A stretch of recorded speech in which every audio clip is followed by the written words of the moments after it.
Hello again, I am Blonty, and today I'm taking a look at a new camera app I've come across for iOS devices.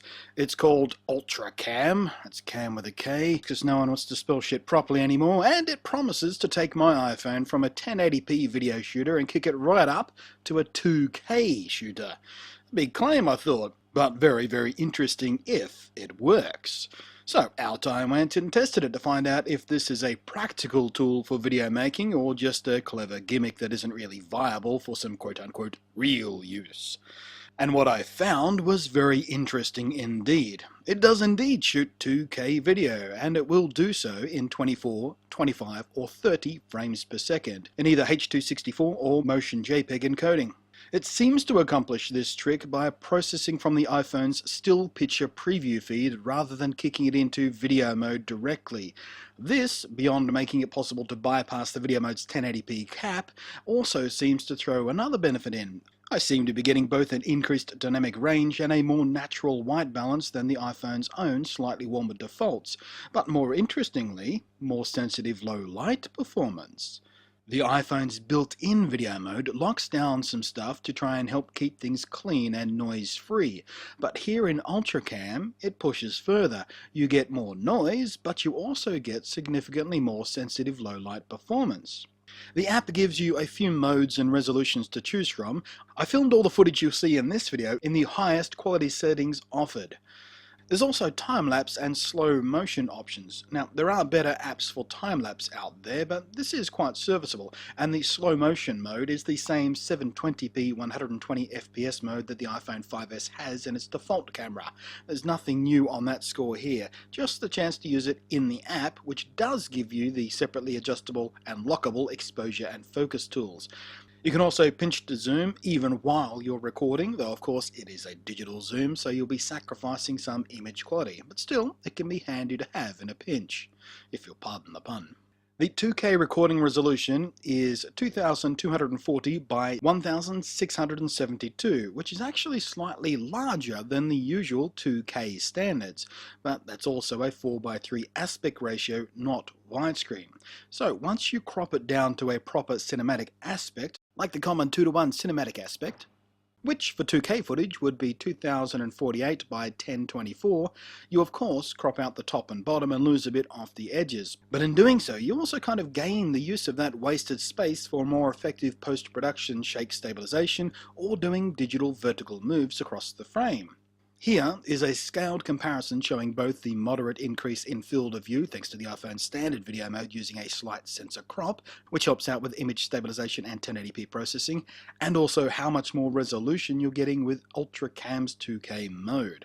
In practical terms, the useful viewable widescreen area you wind up with isn't actually massively more than 1080p, and you're giving up the iPhone's built-in video stabilization, but you most certainly do get more pixels to play with, there's no argument there. And in fact, once you eliminate the wider field of view and the different aspect ratio, pixel for pixel, you're actually recording the exact same level of detail, which is actually quite good news. There's no strange interpolation or scaling going on. It's just recording information from slightly more of the image sensor's total area. There is a slight trade-off though. All else being equal, the UltraCam's 2K footage does seem to be slightly noisier than the iPhone's 1080p default, even under bright sun. But besides that, in all other respects, the image is every bit as crisp and as sharp as Apple's own defaults. And aside from using 2K footage as 2K footage in a 2K production line, you can also snatch yourself up some more power and flexibility by using this 2K footage in a 1080p or even better 720p editing timeline. Doing this allows you to do both a wide and punch-in close-up shots from just a single take, just by cropping into 100%, and all without having to use interpolation or losing any image quality at all. Even in a 2K widescreen timeline, you've still got enough spare pixels to do some post-production tricks with panning over the whole image area, like I mentioned before. The app's interface is pretty clean and it gives you all the most important info. You can whack on the LED light at a touch if you need it. You can also set the white balance and lock and unlock exposure and focus at any time. There's even an option to use a second iOS device as a remote control via Bluetooth with a companion app. There's no live image preview on that companion app yet, but they say it's coming in an update. There's an info bar at the bottom, quite reminiscent of what you'd find on Blackmagic cinema cameras actually, letting you know your current settings, encoding option, frame rate, and mode. Up the top there's also, very handily, a bar graph and readout on exactly how much disk space you've got left, because as you may imagine, 2K video with minimum compression gobbles up space rather quickly. In fact, a single minute of the best quality footage the app is capable of producing will swallow up around 3 gigabytes. So clearly this is kind of impractical to be your everyday video camera app. You'll be endlessly trying to manage your storage. But for those of you doing the budget filmmaker thing or using the iPhone for B-roll stuff or as a second camera, UltraCam can certainly give your iPhone some extra kick and flexibility. It doesn't seem to make the iPhone run any hotter than the default video app, nor does it seem to kick the hell out of battery life as much as I thought it might. I mean, you're still going to burn through your charge if you're doing more than a clip or three, but it doesn't seem to be massively more than a normal 1080p shoot.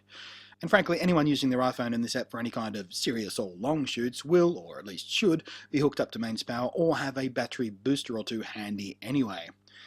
The app is still quite new, it's got a bug or two, and it froze up and crashed on me once or twice during testing, but by and large, it was responsive, predictable, and it's cleanly designed. I quite like it. I'll be keeping it on my phone for the occasion where I need to wield a bigger sword than the standard 1080p mode gives me. Thanks for watching, hope this has been helpful. I am Blunty, and I will catch you next time.